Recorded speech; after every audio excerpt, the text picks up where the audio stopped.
তাহলে ভক্তিমতী মায়েরা নারদ মুনি বললেন যে ওই প্রথম ছেলেটাই অষ্টম সন্তান হয়ে আপনাকে হত্যা করবে।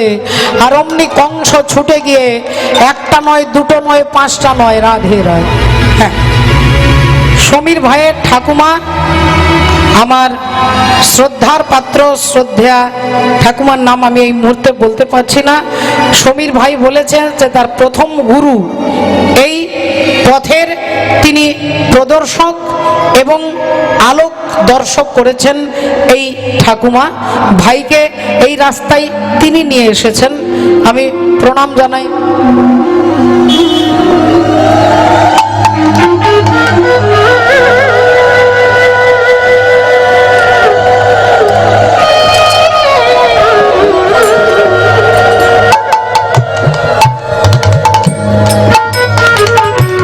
জয় রাধে, জয় রাধে।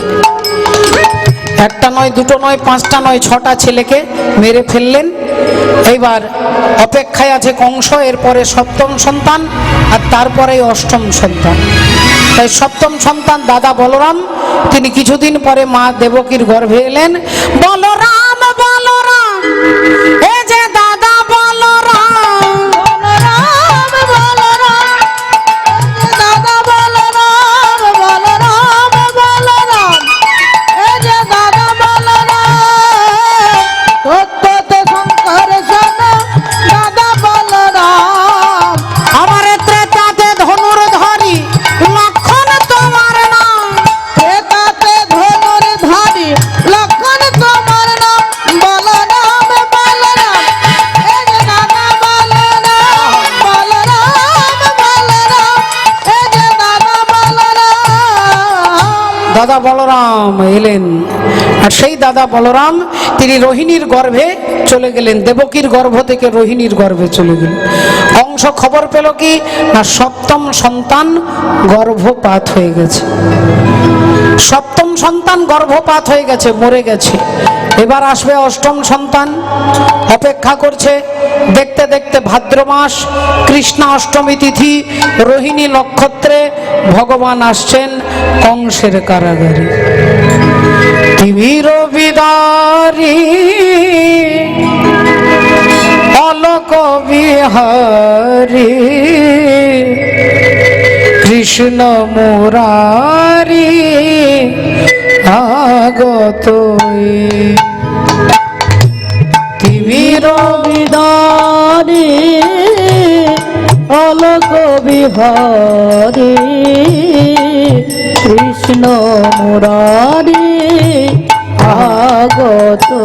একটু বলে দিই বাবা, ছোট ভাই সমীর, তার এই, আমি এটাকে উচ্চাভিলাষ বলবো না, এটা তার বিশাল হৃদয়ের পরিচয় যে এইরকম একটা ছেলে, বিশাল বয়স নয়, তথাপিও তার প্রাণের একটা টান ভগবানের কীর্তন করাবেন। আপনাদের কাছে শুধুমাত্র ভিক্ষা এবং আশীর্বাদ, এই দুটোই হচ্ছে তার পাথেয়। তাই আমি আমার তরফ থেকে 1001 টাকা আমার তরফ থেকে ভগবত সেবায় রইল। আপনারা যতটুকু পারবেন, সমীর আপনাদের কাছে ভিক্ষার আঁচল নিয়ে আপনাদের কাছে যাবে। আপনারা আশীর্বাদ এবং সহযোগিতা এই দুটোই করবেন, কারণ আপনাদের আশীর্বাদ ভিন্ন তার পক্ষে সম্ভব নয় এই ভুবন মঙ্গল হরিনাম যজ্ঞানুষ্ঠানকে পরিচালনা করা এবং অনুষ্ঠিত করা। আপনারা সাহায্য করুন, আশীর্বাদ করুন, সে যেন সারা জীবন এইভাবে ভগবানের সেবা, ভক্তের সেবা দিতে পারে। আপনাদের কাছে যাবে ভিক্ষার আঁচল নিয়ে। জয় নিতাই, জয় রাধে। টুটিল গল নিখিল পাগল, টুটিল গল নিখিল পাগল, টুটিল গল অগ নিখিল পাগল,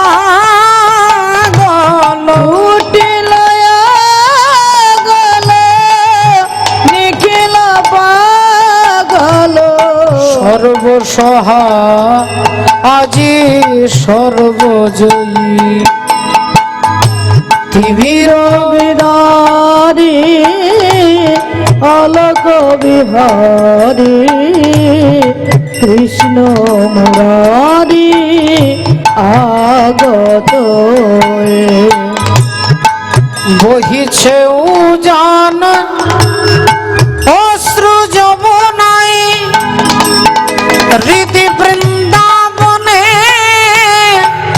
আনন্দ ডাকে আয় বহিছে উজান অশ্রু যমুনায় হৃদি বৃন্দাবনে আনন্দ ডাকে আয় বসুধা যশোদা স্নেহদার থলয়ে আজ বসুধা যশোদা স্নেহদায় তোলা কালো রাখাল নাচে থই তথই বীর বিহারে অলোক বিহারে কৃষ্ণ মুরারি আগত কৃষ্ণ মুরারি আগত কৃষ্ণ মুরারি আগত জয় রাধে জয় রাধে। ভাগ দেখতে দেখতে ভাদ্র মাস কৃষ্ণ অষ্টমী তিথি রোহিণী নক্ষত্রে ভগবান আসছেন কংসের কারাগারে। চারিদিকে ঘুটঘুটে অন্ধকার, আর অন্ধকার কারাগার আলোয় আলোকিত হয়ে গেছে। আজ বৈকুণ্ঠ ছা রিয়া হো রি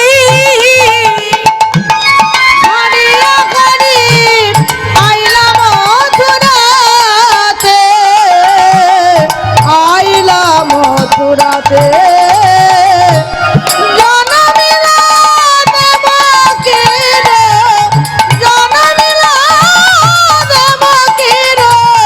অষ্টম গর্ভেতে অষ্টম গর্ভেতে বলি এলো প্রভু নারায়ণ এলো প্রভু নারায়ণ এলো প্রভু নারায়ণ জীবনে করিতে তারণ এলো প্রভু নারায়ণ জীবনে করিতে তারণ সর্বকারণের কারণ জীবনে করিতে তারণ সর্বকারণের কারণ জীবনে করিতে কারণ সর্বকারণের কারণ জীবনে করিতে কারণ এলো প্রভু নারায়ণ। শঙ্খ চক্র গদা পদ্মধারী হরি এসে দাঁড়ালেন কংসের কারাগারে। এসে বললেন, হে পিতা বসুদেব, তুমি আমাকে মাথায় করে এই গোকুল বৃন্দাবনে রেখে দিয়ে এসো। গোকুল বৃন্দাবনে রেখে দিয়ে এসো। বসুদেব বললেন, প্রভু একবার আমার দিকে তাকিয়ে দেখো, আমার গোটা দেহটাকে লোহার শেকল দিয়ে বেঁধে দিয়েছে, আমার পিঠের উপরে একটা পাথর চাপিয়ে দিয়েছে, আমাদেরকে কংসের কারাগারের ভেতরে রেখেছে। এই অবস্থায় তোমাকে আমি মাথায় করে এপার থেকে ওপারে নিয়ে যাব কি করি? ভগবান বললেন, বসুদেব শুধু তোমার দেহটাই বাঁধা নেই, এই অনন্ত কোটি জীবের দেহ, সবার দেহ বাঁধা আছে শেকলে। তোমার দেহটাতে যে শেকলটা বাঁধা আছে সেটা হচ্ছে লোহার শেকল, আমাদের দেহটা বাঁধা আছে মায়ার শেকলে। তুমি আছো কংসের কারাগারে, আমরা আছি সংসার কারাগারে। তোমাকে পাহারা দিচ্ছে অতন্দ্র প্রহরী, আমাদের পাহারা দিচ্ছে কাম ক্রোধ লোভ মোহ মদ মাৎসর্য। হরি বল, রাধে রাধে। আমাদের পাহারা দিচ্ছে কাম ক্রোধ লোভ মোহ মদ মাৎসর্য। কিন্তু তুমি আমাকে মাথায় তুলে নাও, তুমি মাকে মাথায় তুলে নিলে দেখবে শেকল খুলে যাবে, পাথরটা নেমে যাবে, পাথর নেমে গেল, শেকল খুলে গেল, দরজা খুলে গেল। বসুদেব ভগবানকে মাথায় করে নিয়ে যাচ্ছেন একবারে গোকুল বৃন্দাবনে। মা যশোদার কোলের কাছে সন্তানটাকে রেখে এসে আর কন্যা সন্তানকে নিয়ে এলেন। কংস যখন কন্যা সন্তানকে মারতে গেলেন, অমনি কন্যা সন্তানকে যেই রাধে রাধে আছাড় দিয়ে মারতে যাবে, অমনি কন্যা সন্তান শূন্যে উঠে বলল, ওরে দুষ্টু কংস, তোমারে বাঁধিবে যে গোকুলে মারিছে সে, তোমারে বাঁধিবে যে গোকুলে মারিছে, তোমারে বাঁধিবে যে গোকুলে মারিছে, তোমারে বাঁধিবে যে গোকুলে মারিছে সে, তোমারে বাঁধিবে যে গোকুলে মারিছে, পাপের কলস পূর্ণ হবে যাবে, বাপের কলস পূর্ণ কবে যাবে, বাপের কলস পূর্ণ কবে যাবে। ভক্তিমতী মায়েরা, এখন তোমারে বধিবে যে গোকুলে বাড়িছে সে, কংস খবরটা পেল অষ্টম সন্তান জন্ম হয়ে গেছে, সেই অবস্থায় ছুটে এসেছে। আর ছুটে এসে যখনই কন্যা সন্তানকে আছাড় দিয়ে মারতে যাবে, অমনি বলছে তোমারে বধিবে যে গোকুলে বাড়িছে সে। তাহলে আমার শত্রু গোকুল বৃন্দাবনে চলে গেল, কিভাবে গেল, কে নিয়ে গেল? কংস এবার কর্মচারীদেরকে লাগালেন তল্লাশিতে, দেখো কে নিয়ে গেল। আমি তো বসুদেব দেবকীকে শেকল দিয়ে বেঁধে রেখেছি, আমি তো একটা পাথর পিঠের ওপরে চাপিয়ে দিয়েছি, তাহলে গেল কি করে গোকুল বৃন্দাবনে? এখন তদন্ত কমিটি তদন্ত করতে করতে একদিন, দুদিন, 5 দিন চলে গেল। মন্ত্রী এসে বলছেন, মহারাজ আজকে তো 6 দিন হয়ে গেল, আপনার শত্রু তার বয়স হয়ে গেল 6 দিন, এভাবে তো 6 বছর হয়ে যাবে, তা আপনি একটা ব্যবস্থা করুন। আর তখনই কি করবে ওমা, তখনই রাধে রাধে কংস বললেন, এক কাজ করো, তাকে মারতে পারে, তাকে মারতে পারবে এরকম একজন আমার কাছে কর্মচারী আছে, আর তার নাম হলো কি পুতনা, পুতনা বলি ডাকিতে লাগিল, পুতনা পুতনা বলি ডাকিতে লাগিল, পুতনা পুতনা বলি ডাকিতে লাগিল, আজ পুতনা পুতনা বলি ডাকিতে লাগিল। আর ভয়ে ভীতা হয়ে পুতনা আসিয়া দাঁড়ালো, ভয়ে ভীত হয়ে পুতনা আসিয়া দাঁড়ালো, ভয়ে ভীত হয়ে পুতনা আসিয়া দাঁড়ালো। পুতনা রাক্ষসী দাঁড়ালেন। মহারাজ কিছু বলছেন? বললেন, শোনো পুতনা, আমার একটা শত্রুকে তোমাকে হত্যা করতে হবে, আমার শত্রুকে তোমাকে হত্যা করতে হবে। মহারাজ ওটাই তো আমার কাজ, ওটাই তো আমার কাজ। কাকে খুন করতে হবে বলুন? বলে গোকুল বৃন্দাবনে একটা ছেলে রয়েছে, সে হচ্ছে আমার একমাত্র শত্রু, গোকুল বৃন্দাবনে, বয়স মাত্র 6 দিন। পুতনা বললেন, ঠিক আছে মহারাজ, আপনার শত্রুকে খুঁজে বার করে আমি তাকে হত্যা করতে পারবো। কি করে পারবে? কোন বাড়িতে আছে, কোন ঠিকানায় আছে, কার বাড়িতে আছে তুমিও জানো না, আমিও জানি না, কি করে মারবে? পুতনা বললেন, মহারাজ গোকুল বৃন্দাবনে যতগুলো 6 দিনের বাচ্চা আছে আমি সবাইকে মেরে ফেলবো, যার যার বাড়িতে 6 দিনের বাচ্চা আছে আমি সবাইকে মেরে ফেলবো। এই বলে পুতনা রাক্ষসী আজকে মথুরা থেকে বৃন্দাবনে যাচ্ছে। মা, আমরা বৃন্দাবনে যাব, একবার সবাই মিলে বলবো, বলো রাধা রানী কি জয়, বলো রাধা রানী কি জয়, বলো রাধা রানী কি জয়। है।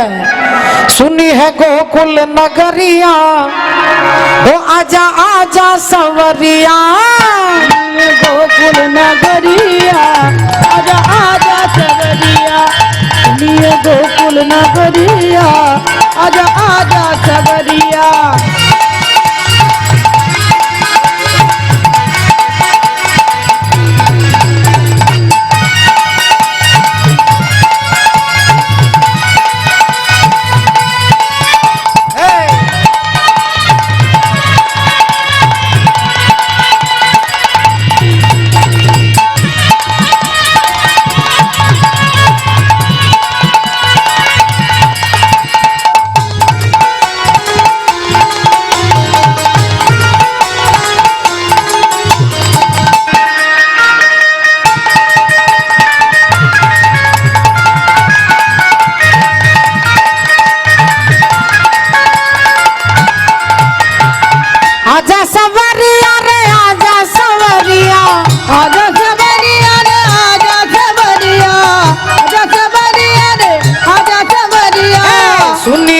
सुनी है गोकुल नगरिया आजा आजा सवरिया सुनिए गोकुल नगरिया आजा आजा सवरिया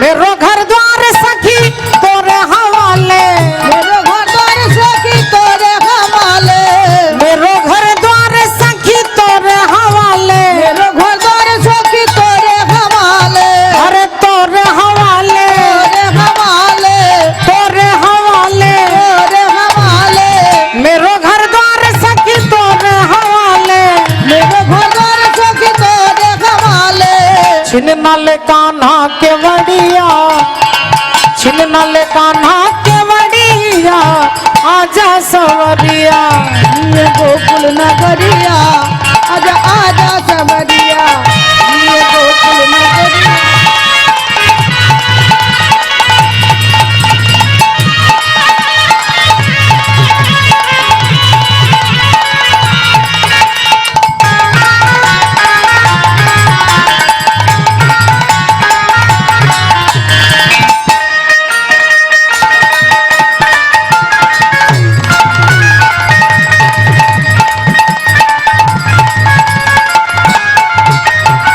कान्हा के वड़िया को खोल लेने दीजो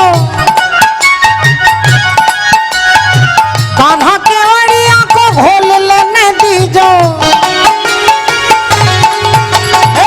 जाने नहीं पावे अटरिया जाने नहीं पावे अटरिया आजा सवरिया ये गोकुल नगरिया आजा आजा सवरिया ये गोकुल नगरिया आजा आजा सवरिया ये गोकुल नगरिया आजा आजा सवरिया बोलो राधा रानी की जय। बोलो वृंदावन चंद्र की जय। अनंत कोटि भक्त वृंदों की जय। जय जय श्री राधे राधे श्याम শ্রদ্ধেয় বাবা ঠাকুর ভক্তিমতী মায়েরা এখন ঘটনা কি ঘটলো দেখুন এদিকে পুতনা রাক্ষসী তিনি কি করলেন 6 দিনের যতগুলো বাচ্চা আছে সবাইকে খুঁজে খুঁজে স্তনপান করিয়ে হরিবোল করতে লাগলেন গোকুল বৃন্দাবনে যার যার বাড়িতে 6 দিনের বাচ্চা আছে সবাইকে কোলে নিচ্ছে স্তনপান করাচ্ছে আর হরিবোল হয়ে যাচ্ছে কারণ স্তনের মধ্যে বিষ মাখিয়ে নিয়ে এসেছে এবার ঘুরতে ঘুরতে খুঁজতে খুঁজতে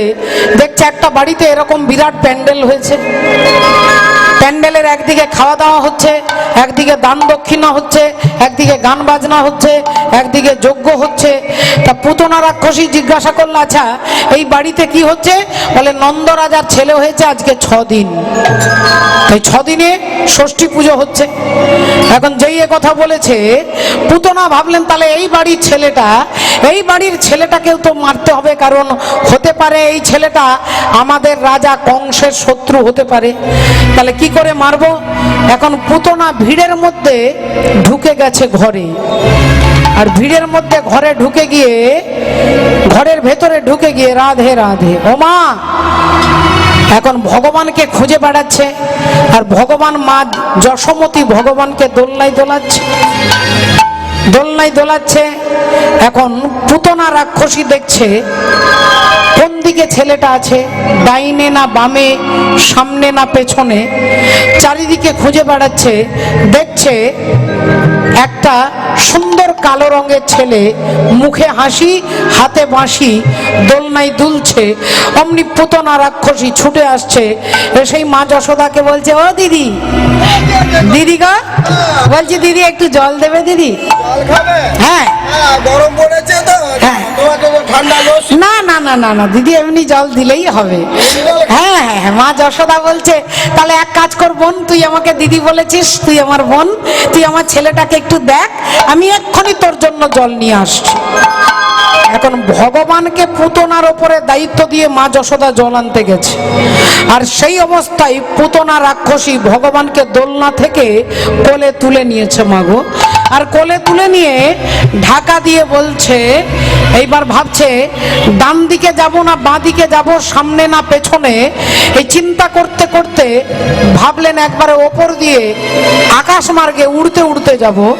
এখন পুতনা রাক্ষসী ওপর দিয়ে উড়তে উড়তে এরকম একটা ফাঁকা মাঠের মাঝখানে দাঁড়িয়েছে। এতক্ষণ ভগবান চোখটা বন্ধ করেছিলেন, যখনই পুতনা রাক্ষসী এসেছে ভগবান চোখ বন্ধ করে দিয়েছে। কেন? ভয়ে? বললেন না, পুতনা রাক্ষসী বিউটি পার্লার থেকে সেজে এসেছে বাবা, মায়ার দ্বারা সুন্দরী নারী সেজে এসেছে। আর ভগবান যার দিকে তাকাবে তার দিকে আর মায়া থাকবে না। কৃষ্ণ সূর্য সম মায়া ঘোর অন্ধকার, যাহা কৃষ্ণ তাহা নাই মায়ার অধিকার। তাহলে ওর দিকে তাকালেই মুহূর্তের মধ্যে 10 ইঞ্চি দাঁত বেরিয়ে যাবে, বড় বড় চোখ বেরিয়ে যাবে, নখ বেরিয়ে যাবে। তাহলে ভগবান চোখটা এই জন্য বন্ধ করে দিয়েছে যাতে রাক্ষসী চেহারাটা বেরিয়ে গেলে ভক্তরা ভয় পাবে, কেউ পড়ে যাবে, কারো হাতে লাগবে, কারো পায়ে লাগবে। তাই ভগবান চোখটা বন্ধ করে দিয়েছে। এইবার পুতনা রাক্ষসী ফাঁকা মাঠের মাঝখানে যেই আঁচলটা সরিয়েছে, ভগবান দেখলেন এবার দাঁত বেরিয়ে গেলে আর কোনো ক্ষতি হবে না। যেই ভগবান পুতনার দিকে তাকিয়েছে, উনি বড় বড় চোখ, বড় বড় দাঁত বেরিয়ে গেছে। পুতনা চিৎকার করছে, এইবার তোকে আমি ছাড়বো না, তোকে আমি ছাড়বো না। আর ভগবানও বলছে, মাসিমা গো তোমাকেও আমি ছাড়বো না, ও মাসিমা তোমাকেও আমি ছাড়বো না। এই ছেলে, তুই আমাকে মাসিমা বলছিস কেন? আমি তোর মাসি, আমি তোর মাসি। ভগবান বললেন, বারে, তুমি যদি আমার মাকে দিদি বলো তা তোমাকে কি আমি দিদিমা বলবো নাকি? ও তোর বড় বড় কথা না, তোর বড় বড় কথা দাঁড়া দেখাচ্ছি, এক্ষুনি তোর মুখ বন্ধ করে দিচ্ছি। তুই জানিস আমার স্তনের মধ্যে বিষ মাখানো আছে, এই বিষ মাখানো স্তন তোর মুখে দিলে তুই হরিবল হয়ে যাবি। ভগবান বলে, মাসিমা গো তখন থেকে আমাকে মিছি মিছি ব্ল্যাকমেল করছে কেন বলো তো? ও তো তোমার সঙ্গে আমার সত্যযুগ থেকে এগ্রিমেন্ট করা আছে, ও তো সত্যযুগ থেকে তোমার সঙ্গে আমার এগ্রিমেন্ট করা আছে। তুমি ছিলে সত্যযুগে বলি রাজার কন্যা রত্নাবলী, আর তুমি রত্নাবলী ছাদের উপরে দাঁড়িয়েছিলে, আর ভগবান বামন দেব বলি রাজার দরজার সামনে দাঁড়িয়ে, দানে দেহ তুমি 3 পদভূমি, দানে দেহ তুমি 3 পদভূমি, দানে দেহ তুমি 3 পদভূমি। এই ভিক্ষায় আমি চাই, ভিক্ষায় আমি চাই। আর দেহ তুমি 3 পদভূমি, দানে দেহ তুমি 3 পদভূমি। এই ভিক্ষায় আমি চাই, এই ভিক্ষায় আমি চাই। হরি বল রাধে রাধে। দান দেহ তুমি 3 পদভূমি। বলি রাজা দরজার সামনে দাঁড়িয়ে ভগবান ভিক্ষাং দেহি বলছে, আর এই অবস্থায় ছাদের ওপর থেকে বলি রাজার মেয়ে রত্নাবলী দেখতে পেয়ে বলছে, আহারে কি সুন্দর ছেলেটা দেখতে, টুকটুকে ফর্সা, ঠোঁটগুলো লাল লাল, কি সুন্দর ন্যাড়া মাথা, এইটুকু বামন মানে বেটে, এইটুকু। মনে হলো রত্নাবলীর মনে হলো তোমাকে কোলে নিয়ে যদি স্তনপান করাতে পারতাম আমার নারী জন্মটাই ধন্য হয়ে যেত। হরি হরি বল। নিচে দাঁড়িয়ে ভগবান বললেন, তথাস্তু, তোমার ইচ্ছে পূর্ণ হবে। আর অমনি ছাদ থেকে রত্নাবলী নেমে এসে দেখছে ওই ছেলেটা তার বাবার মাথার উপরে পা দিয়ে দাঁড়িয়ে আছে, বাবার মাথার উপরে পা দিয়ে দাঁড়িয়ে আছে। রত্নাবলী বলল, তোমাকে কোলে নিয়ে স্তনপান করাতে চেয়েছিলাম, তুমি আমার বাবার মাথায় পা দিয়ে দাঁড়িয়ে আছো, আমার ইচ্ছে হচ্ছে ওই স্তনের মধ্যে যদি বিষ মাখিয়ে তোমাকে খাওয়াতে পারতাম। হরি হরি বল। ভগবান বললেন, তথাস্তু। তুমি পজিটিভ বললেও তথাস্তু, তুমি নেগেটিভ বললেও তথাস্তু। ये यथा मां प्रपद्यन्ते तांस्तथैव भजाम्यहं मम वर्तानु वर्तन्ते मनुष्य पार्थ सर्वस्व। তোমার ইচ্ছে পূর্ণ হবে মা, তবে সত্য যুগে নয়, ত্রেতা যুগে নয়, আগত দাপর যুগে। এখন তোমার নাম রত্নাবলী, দাপর যুগে তোমার নাম হবে পুতনা। আর তুমি স্তনের মধ্যে বিষ মাখিয়ে আসবে, সেদিন তোমার ইচ্ছে আমি পূর্ণ করে দেব। তাই আজকে সেই পুতনা রাক্ষসী স্তন যেই ভগবান এমন টান দিয়েছে, এমন টান দিয়েছে, অমনি পুতনা রাক্ষসী চিৎকার করছে, ছেড়ে দে, ছেড়ে দে, ছেড়ে দে। ভগবান বললেন, মাসিমা গো, আমি সহজে কাউকে ধরি না, আর একবার যাকে ধরি তাকে ছাড়ি না। হরি হরি বল। তাই পুতনার প্রাণটাকে ভগবান পান করে নিলেন। রাক্ষসী পুতনার দেহ ধড়াম করে মাটিতে পড়লো। পুতনার দেহটা পড়ে গেল। অমনি নন্দরাজা মা যশোদা এসে দেখছে রাক্ষসীর বুকে গোপাল বসে আছে। নন্দ বাবা বুকের ওপরে উঠে ভগবানকে কোলে করে নিচে নামালেন, আর পুতনার দেহটাকে ছোট ছোট কাঠের খণ্ড দিয়ে কি করলেন না, আগুনে পুড়িয়ে দিলেন। আর যখন পুতনার দেহটাতে আগুন লাগলো, গোটা এলাকাটা চন্দনের গন্ধে ভেসে গেল। তা রাজা পরীক্ষিত মহারাজ জিজ্ঞাসা করছেন, পুতনা মানে কি? না পুতনা, পুতনা, পুতনা, পুত মানে পবিত্র, না মানে নয়। তাহলে যার ইচ্ছেটা পবিত্র নয় তাকে বলে পুতনা। তা তুমি আসবে একদিন, তোমাকে আমি কৃপা করে দিয়ে যাব। তাহলে সেই পুতনা রাক্ষসী যার দেহটা পবিত্র নয়, রাজা পরীক্ষিত বলছে তার দেহ থেকে চন্দনের গন্ধ উঠছে কেন? মানুষ পোড়ালে একটা বিশ্রী গন্ধ ওঠে, সে যেই হোক না কেন, কিন্তু পুতনার দেহ থেকে চন্দনের গন্ধ উঠছে কেন? বলে পুতনা ভগবানকে কোলে নিয়েছিলেন। যখন আমরা পুজো করি, পুজো করার আগে দেহটাকে শুদ্ধ করতে হয়। আর তখন কি মন্ত্র বলি? অপবিত্র পবিত্র বা সর্বাবস্থাং গতৌপি বা জোস্মরেত পুণ্ডরীকাক্ষ সবাজ্যন্তর সূচি। তাহলে এই মন্ত্রটা বললে যদি দেহটা পবিত্র হয়ে যায়, তাহলে যিনি ভগবানকে কোলে নিয়েছে তার দেহটা পবিত্র হবে না বাবা? তাই অপবিত্র দেহ পবিত্র হয়ে গেল। আর অমনি পুতনা চলে গেলেন কোথায়? না পুতনা লোক বালগ্নি রাক্ষসী রুধিরা আসনা জিঘংসায়াপি হরায় স্তনং দতবাপ সদ্গতি। হরি হরি বল। এই পুতনা চলে গেলেন, সদ্গতি হয়ে গেল, গোলকে চলে গেলেন। আর মা যশোদা পিতা নন্দ ভগবানকে কোলে তুলে নিলেন। আজকে ভগবানকে মায়ের কোলে রাখবো। আবার বলছি, আপনারা জানেন আমার শ্রদ্ধেয় দাদা